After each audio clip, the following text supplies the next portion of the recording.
Imaginem a cena. Nasce uma criança. Em volta, olhares esperançosos, mãos ansiosas e uma pergunta que ecoa: quem vai cuidar? Ora, essa é uma resposta óbvia. Mas será? Em algumas famílias, a resposta é compartilhada, mas em tantas outras, recai sobre um só corpo, geralmente o da mulher. No serviço público, essa escolha nem sempre é uma escolha de fato. Uma mulher volta da licença maternidade e encontra sua mesa no mesmo lugar, mas a rotina, não.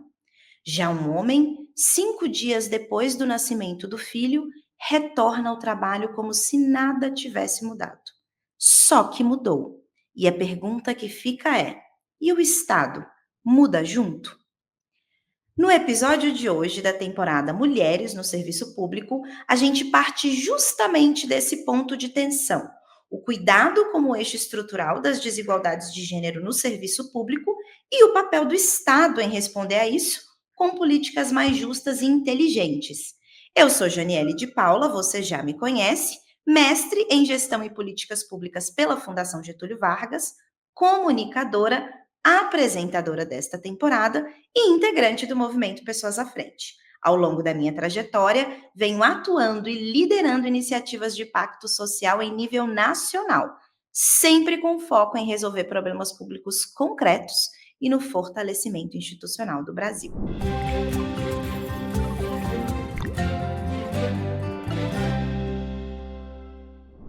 Pensando no importante tripé de legitimidade e liderança, começamos essa temporada do Diálogos em Movimento falando sobre acesso. E ainda vamos abordar a ascensão. No episódio de hoje, mais especificamente, a gente mergulha em um dos grandes desafios para a permanência de mulheres no serviço público: a desigualdade no trabalho do cuidado e a necessidade urgente de repensarmos o papel da licença paternidade como política social. Estudos mostram que ações de acesso e ascensão não são suficientes se não houver políticas que enfrentem a desigualdade que persiste no ambiente de trabalho. Dados do perfil das lideranças no governo federal de 2023 mostram que apenas 38% das mulheres com filhos menores ocupam cargos de liderança, contra 66% dos homens. Segundo o Ministério da Gestão e Inovação, dados de 2024, um homem em cargo de liderança tem 3,2 vezes mais chance de ter filhos menores do que uma mulher na mesma posição. Essa diferença tem nome, pessoal: penalidade pela maternidade. A economista Cláudia Goldin, Nobel de Economia em 2023, provou que a maternidade tem impacto direto na carreira das mulheres e praticamente nenhum impacto para os homens. Isso se agrava quando a gente olha para o serviço público, onde mulheres negras, por exemplo, são maioria em lares monoparentais e enfrentam jornadas de cuidado ainda mais pesadas. Hoje no Brasil, a licença paternidade é de apenas 5 dias corridos, podendo ser estendida a 15 dias para servidores públicos se houver solicitação formal. Famílias com apenas o pai precisam recorrer à justiça para conseguir mais tempo com o bebê. Em 2023, o Supremo Tribunal Federal determinou que o Congresso tem até este mês, junho de 2025, para regulamentar a licença paternidade. Como resposta, foi criada a Frente Parlamentar Mista pela Licença Paternidade, que vem articulando propostas legislativas sobre esse tema. Entre elas, o projeto de lei número 3.773, de 23, atualmente no Senado, ou o projeto de lei número 6.213, também de 2023, que está na Câmara. Ambos propõem ampliar a licença paternidade como uma política essencial para promover a corresponsabilidade no cuidado e aliviar a sobrecarga das mães, o que é fundamental para que mais mulheres possam permanecer e crescer no mundo do trabalho, inclusive no serviço público. E é importante frisar, viu? Esses projetos de lei alteram as regras da licença paternidade no regime de consolidação das leis do trabalho. Ou seja, ele não se aplica automaticamente a servidores públicos estatutários, apenas aos que atuam sob o regime CLT, como em empresas públicas. Para que a licença paternidade se amplie também no serviço público estatutário, vai ser necessária uma mudança específica nas regras desse regime. Por isso, para essa conversa tão necessária sobre políticas públicas de permanência e cuidado, eu recebo duas pessoas que têm atuado diretamente na transformação dessa agenda, tanto dentro das organizações quanto na esfera pública. Então, quem está comigo hoje, compondo esse episódio, é o Rodolfo Canônico, que é diretor executivo da Family Talks, graduado e mestre em engenharia eletrônica e é especialista em políticas públicas para a família pela Universidade Internacional da Catalunha. Hoje, ele atua com pesquisa e relações governamentais, além de ser cofundador e membro do Comitê Executivo da Coalizão Licença Paternidade. Rodolfo, me alegra muito ter você aqui com a gente. Obrigada por compor esse debate. Eu é que agradeço a oportunidade. É uma satisfação estar aqui hoje para poder conversar sobre uma pauta tão importante de inclusão, de transformação social, representando a Coalizão Licença Paternidade. Enfim, estamos à disposição aí para trazer ideias, traçar panorama sobre o tema. Tenho certeza que podemos contribuir bastante com as reflexões de quem nos acompanha. Eu tenho a mesma certeza. Então, vamos começar esse debate?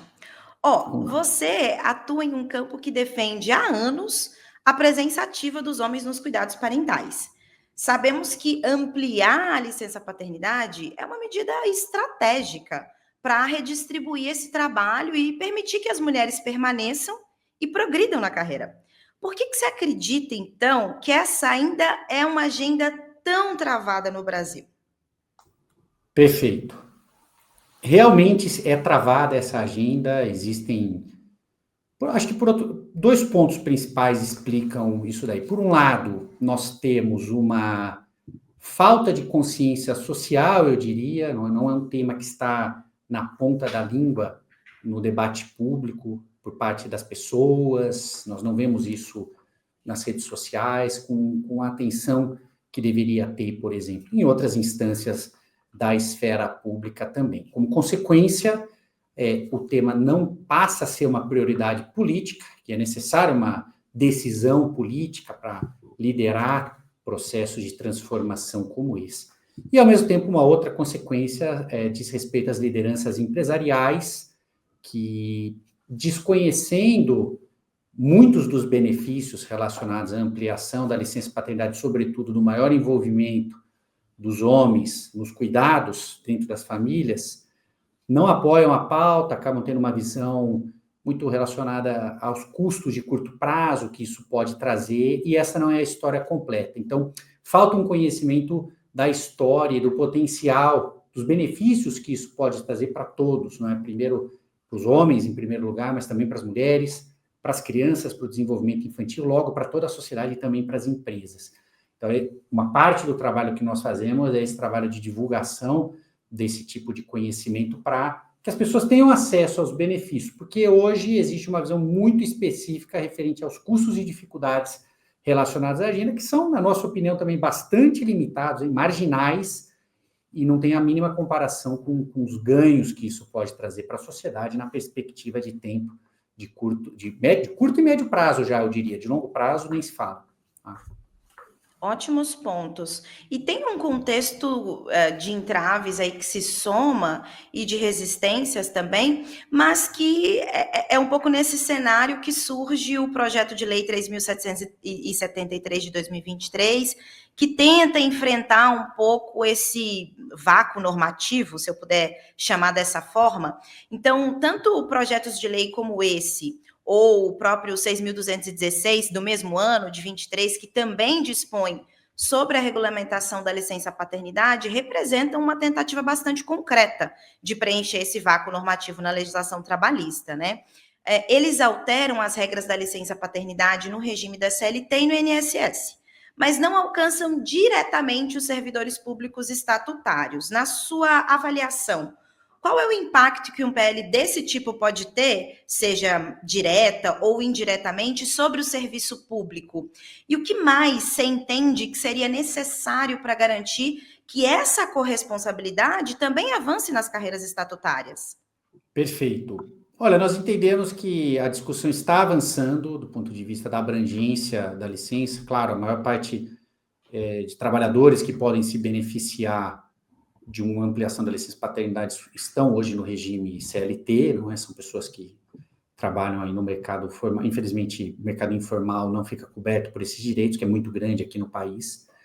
Mas essa discussão ela vai beneficiar imediatamente, eu acredito, todos que trabalham no serviço público, porque não vejo como uma realidade ampliar esse benefício para trabalhadores em regime CLT, e isso não acontecer logo depois para quem está no serviço público, né, em regime estatutário. Hoje, na verdade, já existe uma vantagem em quem está em regime estatutário, bom, pelo menos no serviço público federal, que são 20 dias de licença paternidade.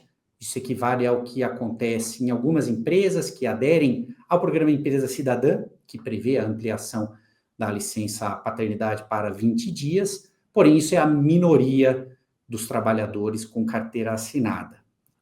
Esse projeto de lei, esses dois projetos de lei que estão em tramitação, um no Senado e um na Câmara, com apoio, né, da coalizão Licença Paternidade, propõem ampliação imediata da licença paternidade para 30 dias, o que seria mais do que o serviço público. Caso algum desses projetos consiga ser aprovado em curto espaço de tempo, nós imaginamos que, ato contínuo, o governo federal vai propor uma equiparação do que seria na CLT de 30 dias, né, no caso de aprovação, para o regime estatutário também uma ampliação para 30 dias. Essa alteração na lei da administração pública, ela depende de uma iniciativa do Poder Executivo, não é? Uhum. Então, nós também aguardamos o Poder Executivo. Eu imagino que a abordagem do Poder Executivo é aguardar o debate legislativo, entender o que o legislador vai optar, também de prazo para a licença paternidade, porque isso é um tema em discussão, para então fazer uma equalização, caso haja uma ampliação para o serviço público. É o que nós imaginamos que vai acontecer. Então, vai ter um impacto indireto, mas imagino que rápido, né, de equalização do benefício para quem, caso o prazo de CLT passe a ser maior do que o hoje previsto no serviço público, que haja logo uma equiparação e uma ampliação, portanto, desses benefícios também dentro do serviço público. Ah, excelente. Ainda que o impacto indireto, é perceptível que tem um ganho muito concreto nisso. E você menciona aí trâmites legislativos, o papel do executivo também. E aí, falando um pouco da sua atuação na liderança da Family Talks, como é que você enxerga o papel, seja desta organização, a organização que você compõe e lidera, e de outras organizações da sociedade civil nessa mobilização e articulação tanto para o PL, mas também por centralizar esse debate na agenda pública? Sim. Olha, eu diria que o protagonismo desse debate, ele é da sociedade civil. Esse debate, ele hoje existe no contexto público por causa da articulação da sociedade civil. Então, muito resumidamente, uma história que ajuda a entender isso, em 2023, a Secretaria da Mulher da Câmara dos Deputados, que é um órgão oficial da Câmara dos Deputados, organizou um grupo de trabalho, do qual nós participamos e tivemos a oportunidade de atuar como coordenadores desse grupo para debater a ampliação da licença paternidade no Brasil. Esse foi o pontapé inicial. Este grupo foi presidido pela deputada Tabata Amaral, que hoje é uma das lideranças nos debates referentes a esse assunto. E deste grupo, vocal, né? Exatamente, tem falado cada vez mais, aliás, em função do avanço da pauta também na opinião pública. Neste grupo houve uma confluência de organizações da sociedade civil que passaram a se relacionar em função desse objetivo comum, ampliação da pauta da licença paternidade. Foi aí que surgiu a coalizão Licença Paternidade, que é um coletivo de organizações da sociedade civil, algumas empresas participam e lideranças sociais em prol da ampliação da licença paternidade. Family Talks é uma das organizações que faz parte desta coalizão, somos cofundadores e, enfim, catalisou esse processo. Hoje a coalizão lidera esse debate no âmbito nacional, coordena os trabalhos também, secretaria os trabalhos da Frente Parlamentar Licença Paternidade. Então, existe um movimento político que começou a se articular, a pré-história dele em 2022, em 2023 tomou forma, e hoje traz esse debate, trazendo uma influência política muito relevante. O governo está envolvido nessa discussão, o parlamento de maneira prioritária. Então, nós vemos que a sociedade civil teve o protagonismo. Essa pauta hoje, estamos aqui, aliás, hoje, conversando, porque a pauta amadureceu, e tudo isso é consequência do esforço da sociedade civil. Então, até animo, eu acho que o envolvimento em discussões como essa, porque existem resultados. Não são rápidos. Eu estou falando de 2023, eu poderia remontar uma pré-história até 2019, foi quando eu participei de primeiras iniciativas em função desse assunto, já passaram-se 6 anos, a lei ainda não foi aprovada, mas nós estamos num cenário de maturidade impensável nesses anos que eu mencionei. Avançamos muito, ainda há passos a serem dados, mas o caminho é esse, é um caminho que exige um pouco de resiliência, como dizem hoje, não é? Temos que ter visão de longo prazo, mas é assim que as mudanças sociais mais profundas acontecem. Levam tempo, precisam de um trabalho consistente e sistemático. Nós estamos aqui um pouco nisso, correndo uma maratona, não é uma prova de 100 metros rasos. Marfoane Odari está com a gente. Ela, que é psicóloga e mestre pela USP, premiada executiva de recursos humanos e atua como consultora e professora em renomadas instituições de educação corporativa, como Fundação Dom Cabral, IBGC, ESPM e também nas públicas, como a ENAP. Ela é mãe e uma referência em diversidade, equidade e inclusão no ambiente corporativo e público. E ela se considera uma construtora de pontes e colecionadora de boas perguntas. Marfoane, você tem sido uma voz importante ao mostrar que maternidade e carreira não são excludentes. Eu sei de perto que você tem essa narrativa potente, inclusive admiro bastante essa perspectiva. Isso já deveria ser óbvio, mas parece que não é bem assim. Em falas recentes, inclusive, você tem destacado que a maternidade pode ser potência e não obstáculo, desde que os ambientes estejam devidamente preparados para acolher quem cuida. Então, o que seria, na sua visão, um serviço público inteligente, do ponto de vista organizacional, capaz de reconhecer a maternidade como força e não como fragilidade? Uau! Jane, primeiro, prazer, muito legal estar aqui com vocês, fazendo essa conversa, falando de um tema tão relevante para o desenvolvimento do nosso país, e ainda com essa pergunta. Olha, Janiele, eu começaria dizendo que um serviço público inteligente, do ponto de vista organizacional, é aquele que entende que acolher quem cuida é investir no bem-estar coletivo e na produtividade real, né? Isso não se faz só com discursos genéricos sobre o que é empatia, mas com materialização disso, que olha para a estrutura, que olha para uma escuta ativa sobre o que realmente é importante e sobre quais são as decisões estratégicas importantes que precisam ser tomadas para que isso aconteça.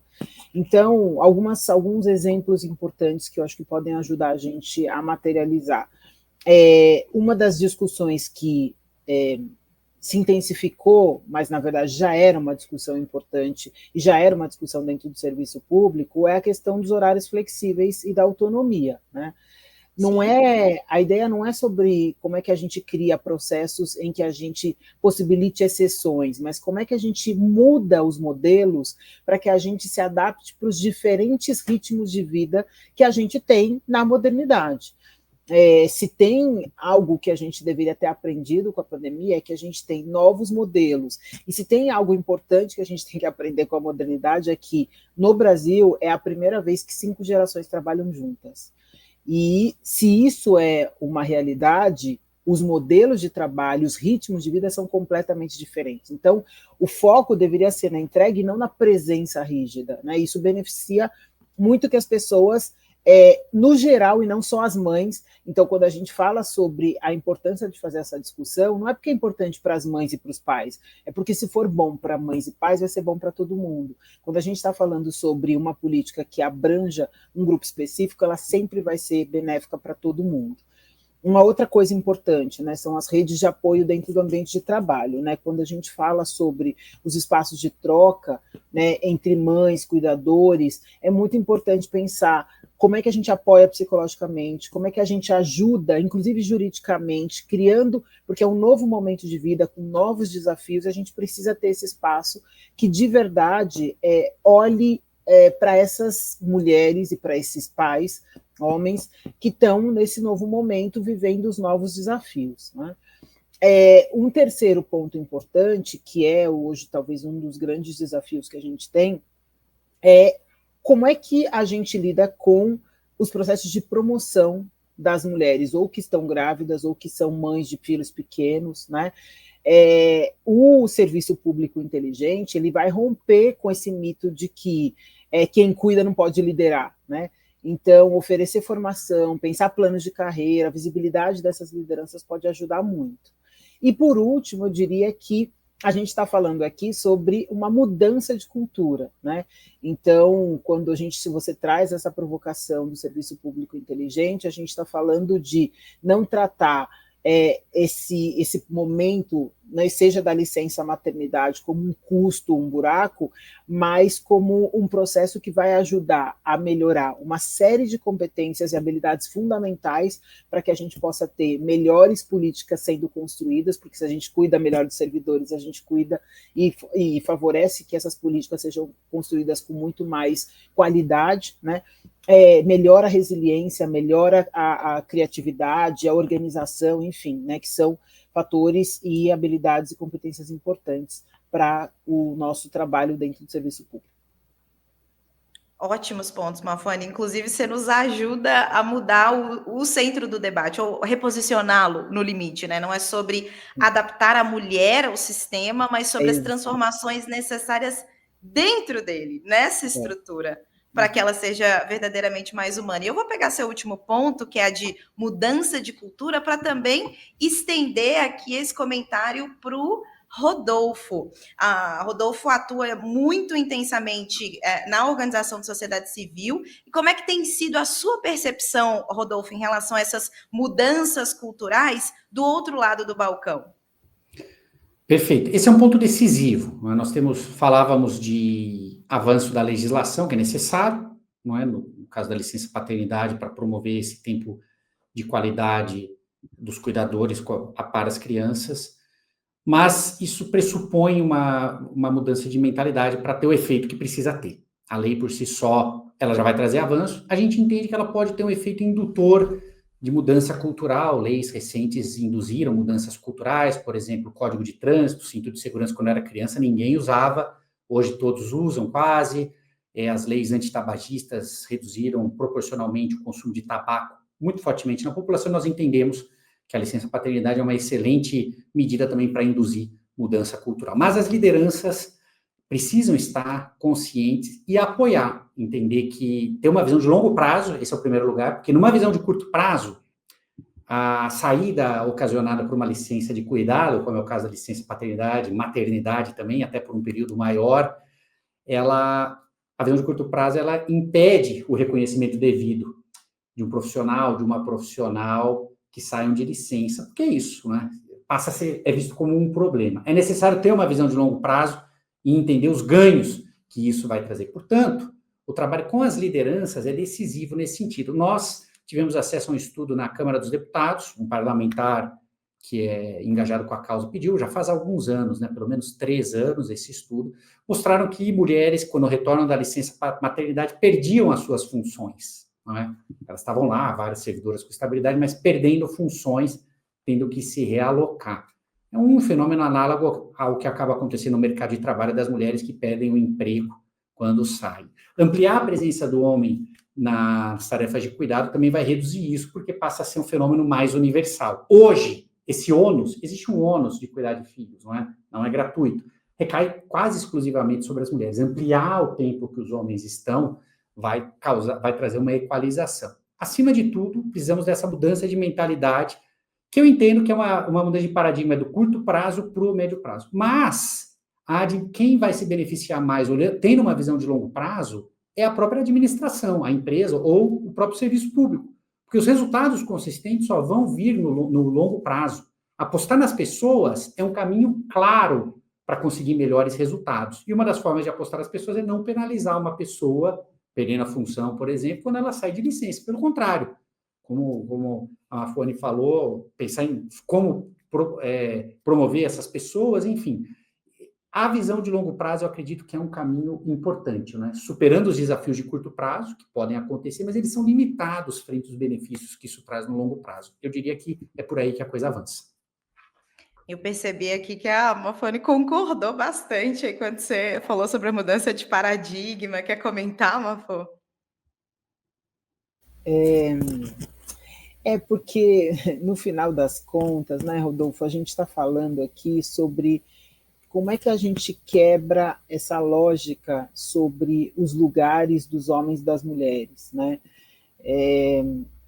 A gente precisa dos homens para que essa transformação aconteça. Uma das coisas, assim, em casa a gente tem um processo de uma parceria muito longa, e para os meus filhos isso é muito claro, assim. Então não tem aquele que você procura porque você se machucou. Eu me machuquei, então vou procurar minha mãe. Eu vou dormir, então vou procurar. Não existe isso, porque quem está fazendo comida é aquela pessoa que não está dando banho. Quem está dando banho é a pessoa que não colocou para dormir. A pessoa que não colocou é a que está fazendo a lição. Então, não tem esse lugar dos papéis de gênero definidos. E isso ajuda muito, né, a gente a romper com esses papéis sociais e organizacionais e com essa ideia de que liderar é se isentar dessa vida privada, né? E então, com isso, a gente reequilibra, e é muito importante a gente falar sobre divisão do trabalho doméstico, porque se a gente não conseguir fazer isso, a gente não vai mudar a lógica. Não adianta a gente trazer as mulheres para esse lugar e falar, não, beleza, agora você é uma liderança, sendo que ela continua tendo 70% da responsabilidade dentro de casa. Não é justo isso, né? Então a gente precisa equilibrar e fazer essa transformação. E entre as recomendações do grupo de trabalho Mulheres no Serviço Público, aqui no Movimento Pessoas à Frente, estão ações formativas para homens sobre responsabilidade no cuidado. É isso. E, inclusive, a criação de espaços que acolham as mulheres nos diferentes momentos do ciclo de cuidado, do ciclo de vida, do ciclo laboral.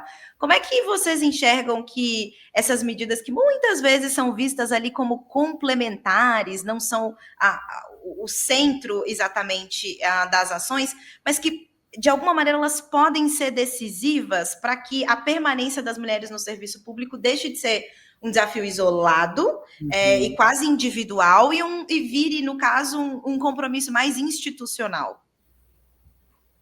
Quer começar, Rodolfo? Pode ir.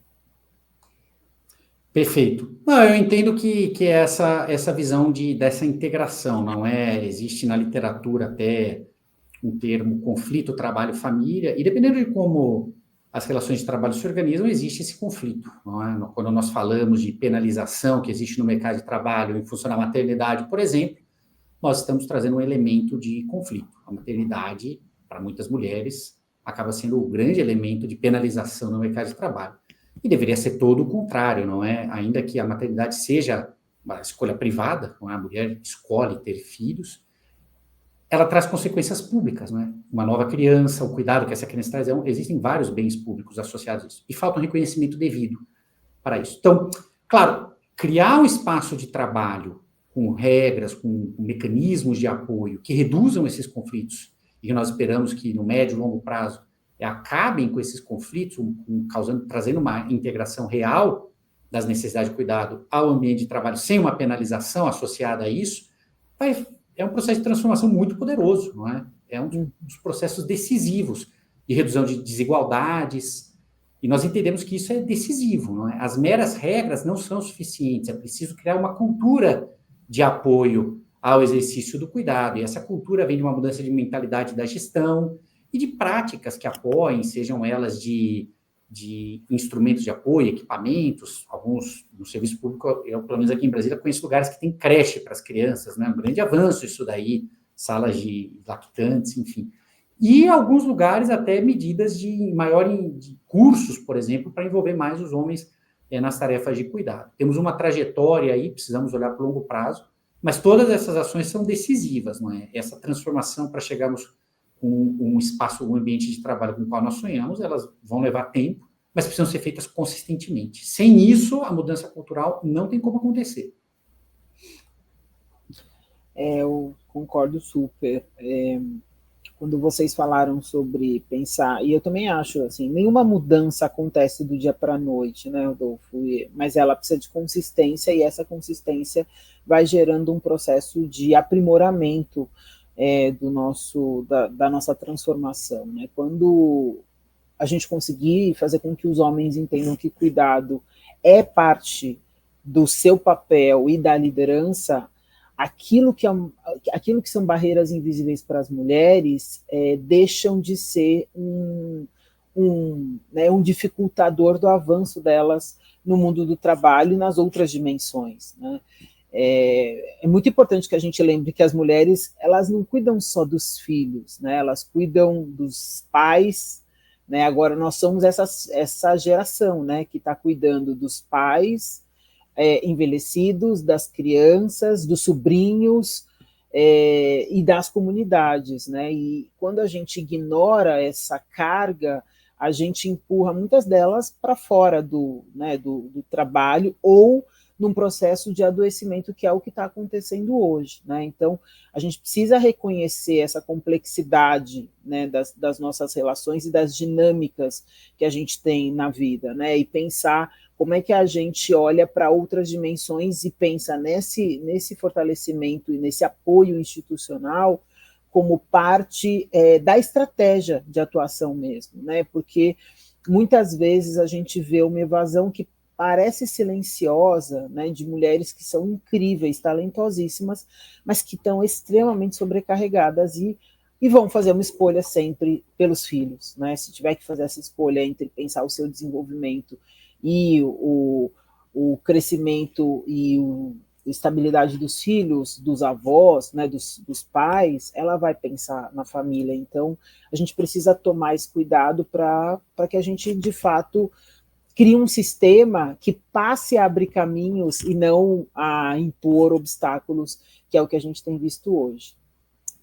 Excelente, ou seja, apoiar essas mulheres para que elas não tenham que fazer essa escolha. Exatamente. Essa recusa da carreira, do trabalho, da contribuição social que existe também no trabalho dessas mulheres em relação à família, assim, que seja possível conciliar. E pensando nessa complexidade que você traz, Mafone, eu adenso aqui que tem camadas na esfera mais individual, na esfera mais coletiva. O que vocês dois pensam?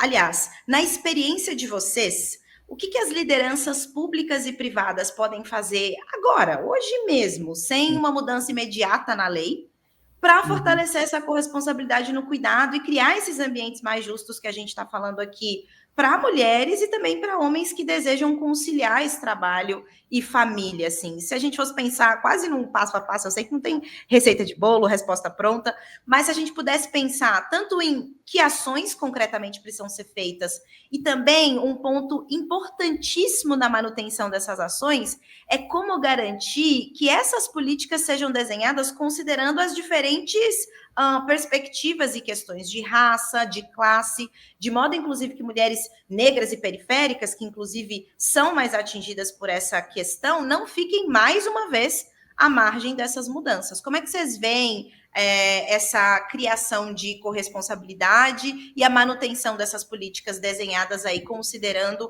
as diferentes variáveis e opressões a que essas mulheres são muito mais acometidas no geral?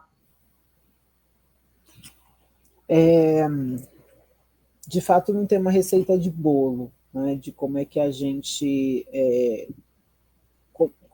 faz para isso acontecer, mas eu acho que tem alguns pontos que ajudam muito nesse processo. Acho que a primeira coisa é a intencionalidade. Eu tenho vivido algumas experiências muito positivas dentro do serviço público, de uma conversa sobre gestão humanizada das relações dentro do serviço público. O serviço público ele sempre foi visto como muito burocrático, né? Como aquele que executa as regras e os procedimentos para que a gente consiga manter uma certa ordem de como as políticas devem acontecer.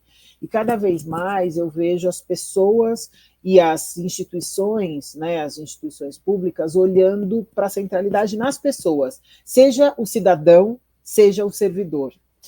E essa intencionalidade, né, de colocar as pessoas no centro das nossas estratégias ajuda a gente a pensar que não existe o cidadão, existem as diferentes realidades dos cidadãos brasileiros. Não existe o servidor ou a servidora, existem as diferentes realidades. E a gente precisa, e por isso que eu comecei falando sobre a importância da escuta. A gente precisa saber o que a gente não está olhando. E não é porque a gente tem, né? Porque muitas vezes aparece essa conversa assim, mas aqui a gente não tem nenhuma pessoa com alguma deficiência visual, por exemplo. Então a gente não deveria se preocupar com isso. Como é que a gente antecipa os processos pensando que a gente tem 220 milhões de pessoas nesse país e a diversidade, a representatividade é parte da nossa Constituição. Então, a lógica de como a gente constrói as políticas, ela precisa dar conta dessa diversidade, dessa complexidade que a gente tem. Então, não existe solução simples para problemas complexos. Então, assim, se você cria uma solução que é igual para todo mundo, ela vai dar errado. Essa é a máxima. Então, tem um cuidado super importante que é regionalizar as nossas conversas, entender que não só os setores, as áreas são diferentes, mas as diferentes realidades com as quais a gente atua. Então, acho que esse é um ponto importante, né? Um segundo ponto é a gente cuidar da forma com que a gente se comunica e se relaciona dentro do nosso ambiente de trabalho. A gente pauta muito dentro das nossas relações a partir das nossas experiências pessoais, como se elas fossem possíveis de serem vividas por todas as pessoas, mesmo que a gente tenha vivido maternidades, né? E não quer dizer que a gente vai viver do mesmo jeito. Então, entender que não existem as mães, né? Cada uma vai viver isso de um jeito, e é muito importante que a gente consiga respeitar essa individualidade e dar as condições para que essa mulher possa fazer o melhor do seu trabalho, né?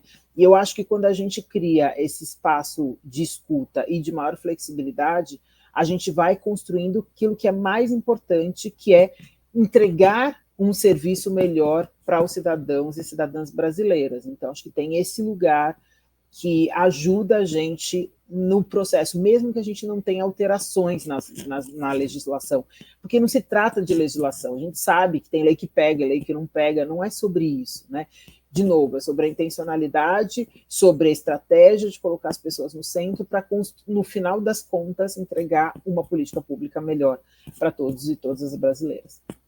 Excelente ponto. Obrigada por destacar a importância da escuta nesse processo de transformação, de mudança cultural. E você, Rodolfo, o que nos diz? Esse último ponto, eu queria pegar um gancho e desenvolver um pouco só uma visão específica, trazer uma ideia sobre esse assunto. Realmente, regras, procedimentos, regimentos, tudo isso é necessário, mas ele não resolve. O que nós precisamos também, dentro de um rol de soluções adequados, são lideranças sensíveis a isso e que saibam moldar e criar percepções e criar situações que beneficiem as pessoas numa situação específica. Vou contar uma história que exemplifica isso.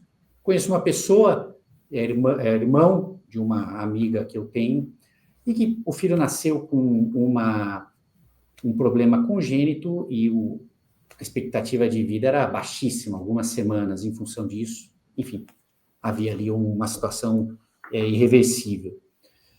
E, claro, né, a empresa, o líder teve uma sensibilidade muito específica, não havia nenhum no regimento da empresa, nada que ele pudesse aplicar, mas vale mais a postura de liderança. Ele decidiu dar para aquele homem, aquele período, olha, fique aí, vão ser algumas semanas, vai lá esteja lá com a sua família, acompanhe esse momento, não precisa vir trabalhar e pronto. Depois se viu como procedimentalmente iriam realizar isso. Então, naturalmente, essa pessoa estava numa situação familiar dramática.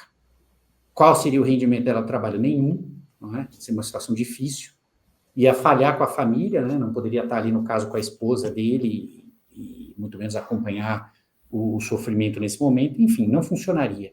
Este líder teve sensibilidade de entender o momento e criou uma outra relação dessa pessoa que foi beneficiada com, no caso era uma empresa, com o trabalho, não é?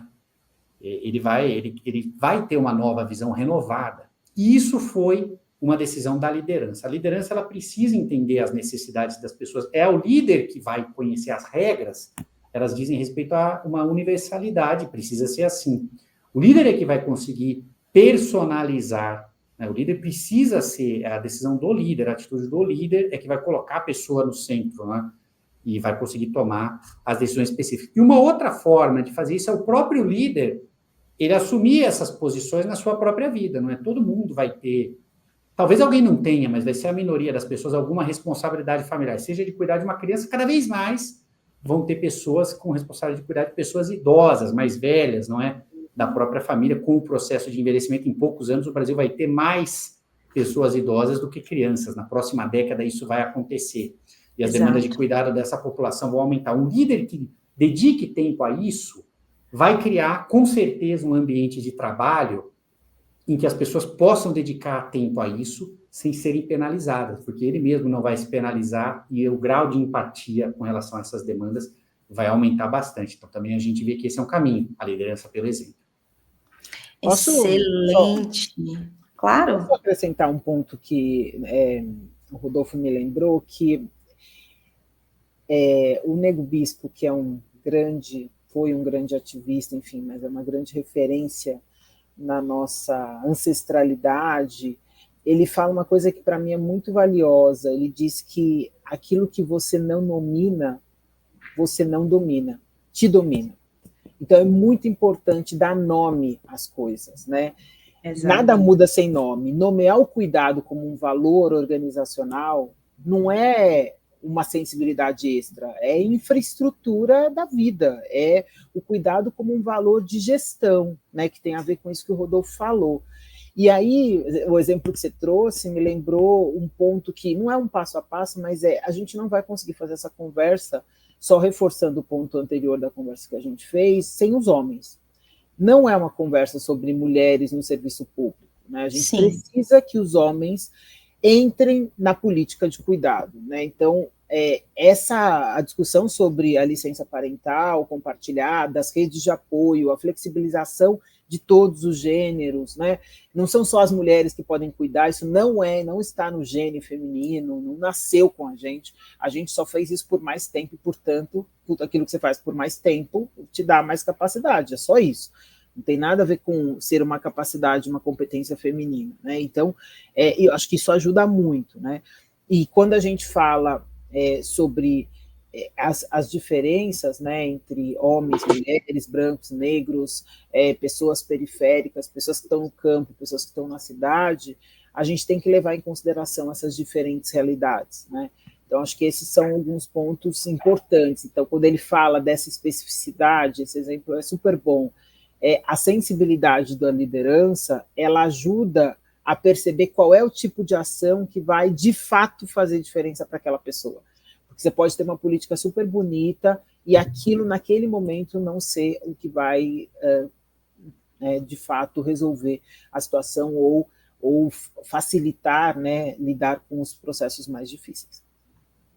Ou seja, liderar com sensibilidade ainda continua sendo um ativo importantíssimo nessa discussão toda.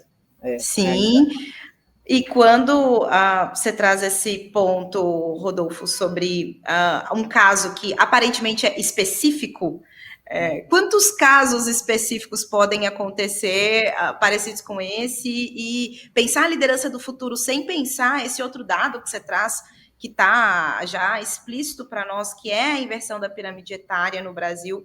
Não dá para considerar uma liderança que não consiga perceber que isso vai impactar a rotina, o dia a dia daquele servidor e daquela servidora. E Mafone, maravilhoso você citar Nego Bispo, eu pude inclusive escutá-lo dizer: quem nomina, domina, sim, cara a cara, e realmente foi bastante transformador, me tocou muito. Eu sempre apelo para nomear as coisas para poder mudá-las. É isso aí.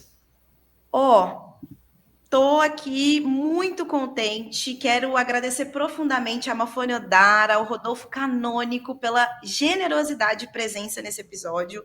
A gente falou sobre como a licença paternidade, ações concretas não são só uma política sobre pais, cuidadores e filhos, mas sobre o futuro do trabalho, sobre como a gente cria sistemas e ambientes mais justos e sustentáveis para todo mundo que cuida e que também precisa estar saudável para gerar as transformações individuais e coletivas que a gente tanto fala aqui no podcast Diálogos em Movimento. Antes de encerrar, eu queria pedir algo mais pessoal para vocês dois. Qual mensagem, recomendação, ideia vocês deixariam para quem nos ouve e que também está tentando conciliar ambição profissional, cuidado e propósito? Pode ser um livro, uma frase, uma experiência vivida, palco aberto. Bom, eu começo então. Eu queria agradecer, já antecipar o agradecimento. E olha, pensar que a realidade de cuidar das pessoas, em primeiro lugar, me parece ser, cuidar das pessoas, a atividade mais importante que existe na sociedade, certo? Às vezes é sempre bom lembrar disso, né? Todos nós, de alguma forma, estamos envolvidos no cuidado de alguém. Ou porque fomos cuidados, nós mesmos fomos objeto de cuidado, né? Durante a infância, talvez sejamos também objetos de cuidado conforme envelhecemos, e ao longo da vida vamos cuidar de alguém de alguma forma. Talvez o caminho seja nós entendermos isso, né, esses ciclos de cuidado do qual nós somos beneficiários ou do qual nós somos responsáveis, e entrar sem medo nisso daí. Talvez organizando, eu queria citar um caso, uma pessoa no serviço público, na Câmara dos Deputados, criou um grupo de mães, um grupo de mães de comunicação e de roda de diálogo, mas que se tornou uma rede de apoio para muitas mães ali na Câmara dos Deputados, e passou a levar demandas dessas mães para, enfim, a gestão na Câmara dos Deputados. Acho que gradativamente algumas dessas demandas estão acontecendo. Então, lembrar do poder das comunidades, eu acho que isso é importante, né? O cuidado, ele não pode ser só uma responsabilidade individual, ainda que haja uma dimensão individual. Cuidar das pessoas é uma responsabilidade de todos nós. A partir do momento que uma pessoa está inserida no ambiente de trabalho, que de alguma forma forma uma comunidade de pessoas ali, o apoio a isso passa a ser responsabilidade de todos. Então, esse olhar de empatia, de alguma forma, com algum envolvimento, ele pode transformar e, no futuro, se não é o nosso caso de sermos os protagonistas desse exercício de cuidado, nós vamos nos beneficiar, porque é uma questão de tempo até que cada um de nós passe a ser. Então, criar um ambiente mais empático também envolve fortalecer essas relações entre as pessoas. Isso é possível fazer com uma atitude simples, né? De começar a conversar com as pessoas, entender as demandas e todo mundo colocar um pouco a mão para ajudar nisso. Esse poder, ele é transformador, e isso tem um poder de transformação institucional também. Eu acho que esse caminho das pessoas para as instituições, ele também é importante. Nós falávamos do caminho da instituição para as pessoas, mas eu queria trazer esse caminho das pessoas para as instituições e acessar esse compartilhamento de práticas. Isso daí, procurando pela internet, vocês vão achar várias experiências interessantes. Isso tem um poder de transformação muito grande. Eu animo todo mundo que nos acompanha aqui para colocar a mão de alguma forma nisso, porque o processo transformador é revigorante, ajudar as pessoas no que elas mais precisam, do que muitas vezes é o mais importante na vida delas, que é o trabalho de cuidado. Então, vale a pena. Excelente. Lembrar do poder da comunidade. Muito bom, Rodolfo. Mafone. Nossa, olha, eu vou pegar carona aqui na mensagem final do Rodolfo e dizer que cuidado não é um fardo, é uma força. Reconhecer o cuidado como um valor é o primeiro passo para que a gente mude as estruturas que são excludentes e transforme em ecossistemas que, de fato, promovam o pertencimento e a dignidade. Quando a gente fala sobre essa transformação que a gente está propondo, a gente tem duas ações muito importantes que precisam estar no centro. A intencionalidade e a coragem, né? Coragem para que a gente questione as estruturas, porque sempre foram assim, e de fato promova processos transformadores. Eu acho que toda ação, uma das coisas que eu tenho trabalhado muito, uma vez me fizeram, recentemente, né, agora no mês das mulheres, me fizeram uma pergunta que foi para mim muito reveladora. assim, eu tenho questionado, e todo lugar que eu vou a partir dessa pergunta, que é, você tem sido uma boa ancestral? E aí eu me questionei e me questiono todos os dias se o que eu estou fazendo, de fato, está construindo um futuro melhor. Cada escolha nossa desenha um futuro. Então, cada intencionalidade e cada ação intencional que a gente toma, a gente está construindo processos que são de maior transformação, né? E saindo desses lugares que são difíceis e de sacrifício para um lugar onde a gente consiga viver de forma mais inteira, de mais justa, de forma mais leve, e isso só vai acontecer se a gente aprender a dividir, né? E aí, você pediu a sugestão de livro, eu tenho 2 livros que eu vou dar, um deles estão todos aqui, os meus livros, vocês podem ver que eu tenho, né, poucos livros aqui. Uma pilha de livros. Eu tenho alguns, mas aí você me pediu, eu vou pegar esses 2 aqui para sugerir para vocês. Um muito, muito, muito recente, porque eu estou muito inspirada por ela. Então eu peguei o Pense de Novo, do Adam Grant, porque por que ele é importante? Porque ele fala sobre a nossa capacidade de aprender a lidar com aquilo que a gente não sabe. A coragem, ela exige da gente agir, mesmo que a gente não tenha clareza sobre para onde a gente vai. E o Pense de Novo é isso, né? É a possibilidade de você falar assim, não, mas por que as coisas são assim? Não, pensa de novo. Elas têm que ser desse jeito mesmo? Essa é a única forma da gente conseguir pensar, ou construir, ou desenhar uma estratégia, né? Então, o Pense de Novo ajuda a gente a entender que esse conhecimento é poder, saber o que você não sabe é sabedoria, aprender a lidar com aquilo que a gente vai nomear é muito importante. E o segundo, que aí já é um romance, mas porque a gente está falando muito sobre possibilidades, sobre sonhos, eu quero indicar o novo livro da Chimamanda, que eu tive a honra de estar com ela recentemente, inclusive ela autografou o livro, estou muito feliz, que fala sobre a contagem dos sonhos, e ela faz uma pergunta para mim super importante, que é, afinal, quantos sonhos você tem? Né? Quais são os seus sonhos? E ele é um romance, né? Então a gente vai lê-lo nessa perspectiva da imaginação, dessa construção que é super importante, porque no final das contas a gente está aqui projetando futuros que vão ser melhores não só para a gente, mas para as próximas gerações. Para concretizar, a gente precisa antes sonhar, não é mesmo? Sem dúvida, sem dúvida. Muito obrigada por esse debate generoso e elucidativo. E a você que nos acompanha, continue conosco na temporada Mulheres no Serviço Público, disponível em áudio e vídeo. Afinal, seguimos fazendo do Estado um espaço onde elas também decidem. Até o próximo episódio.